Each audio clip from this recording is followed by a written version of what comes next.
Hi, I'm Chris. I'm the father of a daughter recovering from drug addiction and alcoholism issues, and I feel for family members who are in the same situation because 2 years ago we were walking in your shoes, and at that stage our life was in turmoil and we just had no idea how we'd got to that place.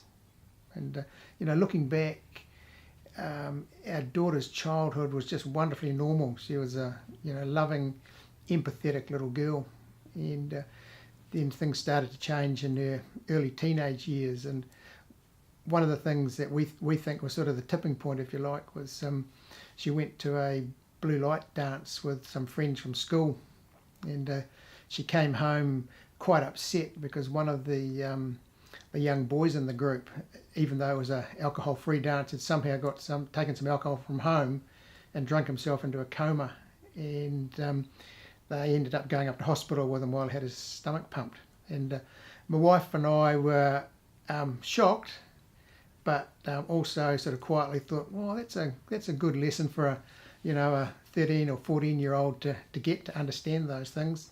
And so a month later, our daughter went off to the blue light dance with friends again, and not that late in the evening, probably only about 9 o'clock, we got a call from security guard telling us that our daughter was in a coma in the garden in a pile of sick. And we just couldn't believe it. We couldn't believe it that after experiencing it, what she'd seen the time before, went and put herself into that situation. And although we didn't know it till much later, that was really the start of the road that we were on.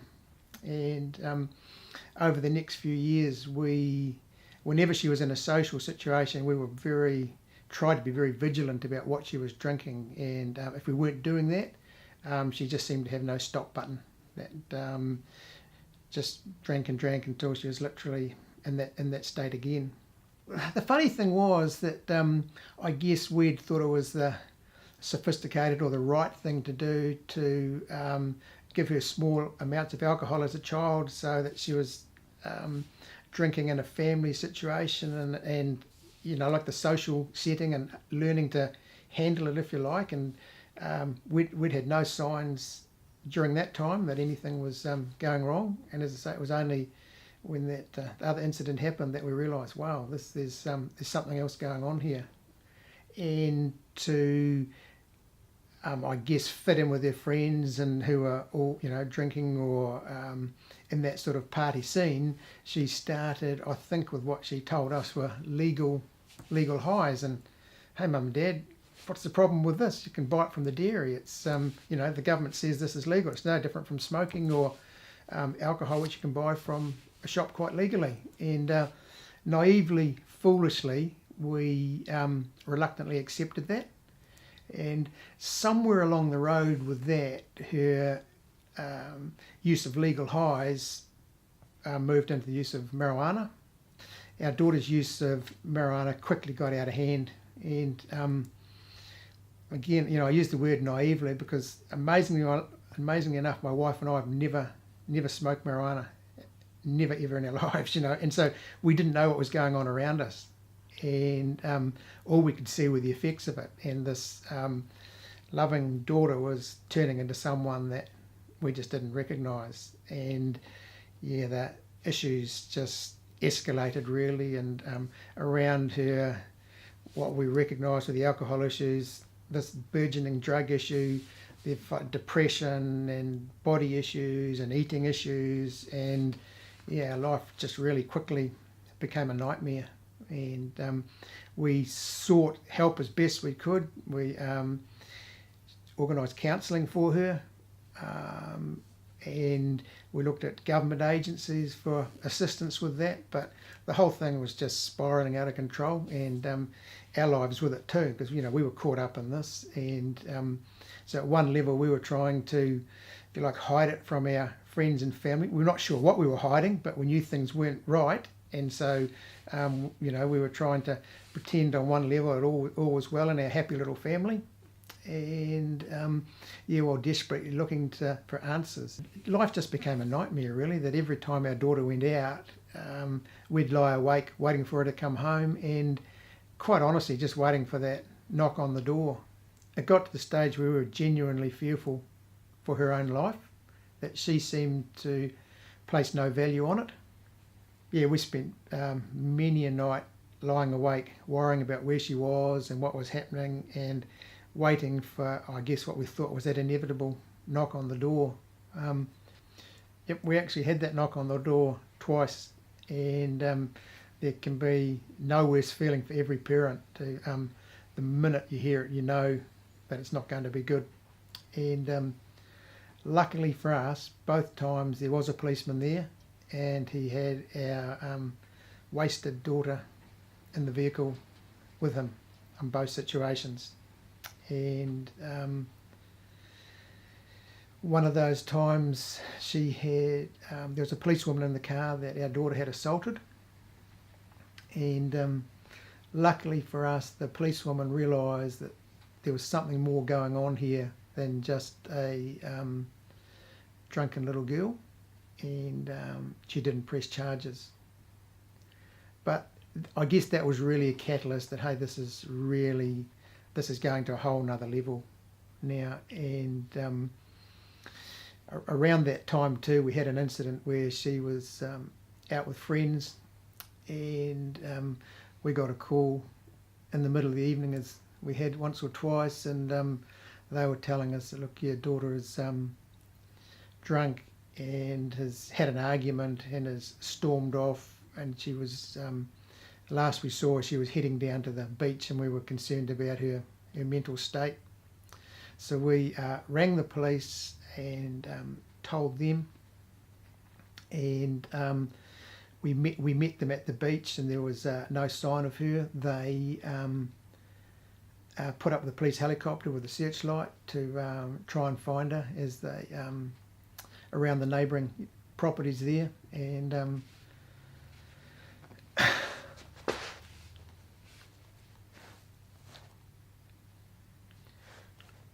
my wife and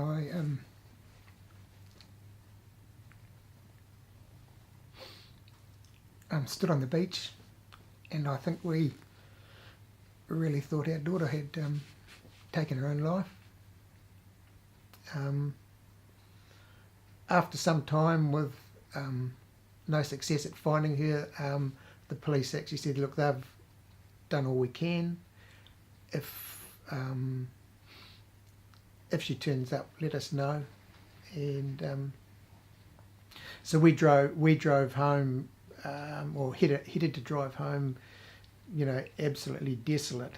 And I drove through a shopping centre on the way home, and I couldn't believe it. There was our daughter marching down the street there, large as life. And I stopped, and she almost happily jumped in the car, and it was an adventure. It was an adventure for her, and we were all idiots because we couldn't find her, and she'd been hiding in a property there, sort of thing. Just of no concept of the anguish that the family has been caused. Yeah, it got to the stage after 6 years of this that we recognised that we seriously had to find some answers and do something about it. And that's when we were fortunate enough to find Capri. And we came over to a family night, and brought our daughter with us. And she, I think, somewhat reluctantly agreed to go into treatment. And she says now that she thought it was just a stopgap thing. This is something she'd do to keep mum and dad happy, and then quieten things down for a month or so, and then go back out there again. But turned out to be a whole lot more than that. And I think probably the biggest thing for us was to just absolutely understand for the first time what it was we were dealing with. And I guess we thought we had a bad daughter who we were trying to get good, and we learned that actually we had a sick daughter who we needed to get well. And the sort of things we've learned here has given us, it took a real weight off our shoulders. One thing we learned is that secrets make you sick. And we'd carried this secret for 6 years that we tried to hide from our friends and family, and to actually be able to say, hey, this is what it is, and tell people around us what it was, it just changed everything for us. We were starting to own it, and whereas you might think that issues like alcoholism and drug addiction should be hidden away, in reality, the opposite is true. The opposite is true, that we never had a bad reaction from any of our friends, and they were so supportive in helping us and helping our daughter through the journey. But we learned hand in hand with that, respite or recovery as possible. But those things don't come easily. There's a program to be followed, and that's what we learned here at Capri. And as our daughter learned, we made it our business to take advantage of every educational opportunity we had. So we were able to come along on a weekly basis and get educated ourselves, and through that, do whatever we could to help provide an environment that was going to give our daughter the best chance to seek recovery. And pretty much since that time, we've been on the journey with her. It is her journey that at the end of the day, she has to make the hard decisions to stay clean and sober every day. The hard decisions not to pick up, she has to make those. We can't make them for her. But we believe that by having the knowledge that we now have, we can help her in that journey. Yeah, all credit to our daughter, because I'm really proud to be able to say today that she's 702 days clean and sober. And in those 702 days, she's not only transformed her own life, but transformed the lives of her family and all our friends, really. That in her own life, she's back at varsity, she's studying, she's achieving at a level that we never thought would have been possible from where she's at. And our own lives are just unrecognisable. That those sleepless nights have long gone. Yeah, it's just a completely different life that 2 years ago we would never have thought was possible. And very grateful for the journey that our daughter's gone through, and also in a strange way for being able to share in it. That although obviously, as you can imagine, our relationships as a family were pretty shot. Time we all came into Capri, and we were all about as sick as each other at that stage.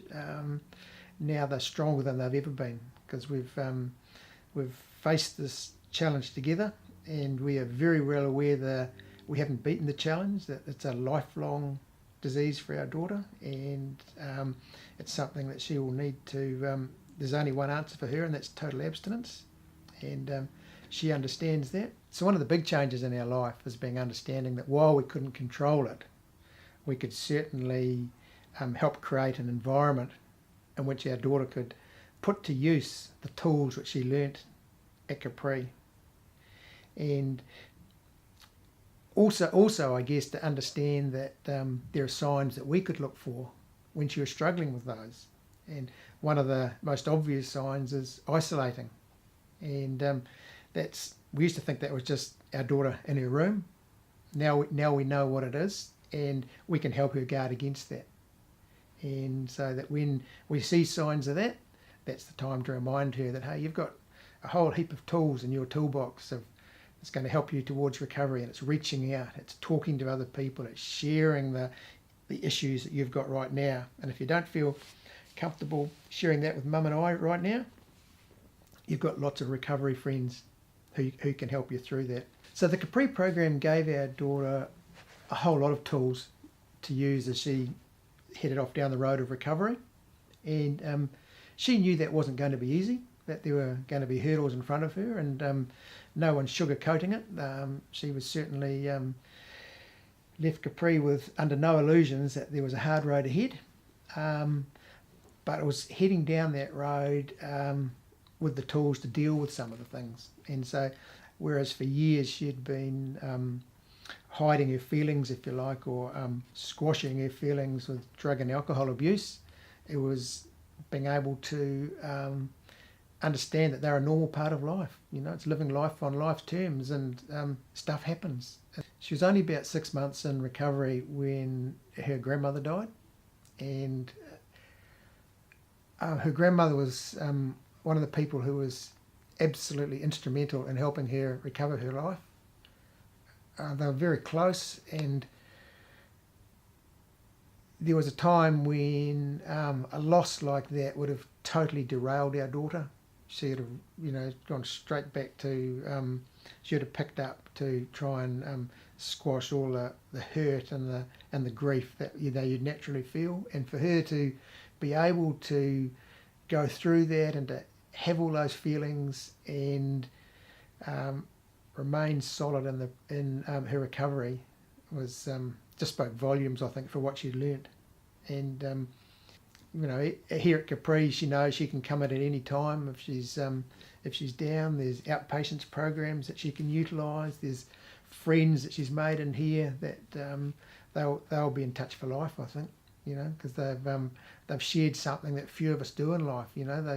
They met when they're at probably at the lowest point of their lives, and it's our daughter is relatively young. She's lucky. She's found recovery early in her life, and some of the older inpatients when she was in Capri were very generous in telling her that you've got this opportunity. You grab that with both hands. You don't have to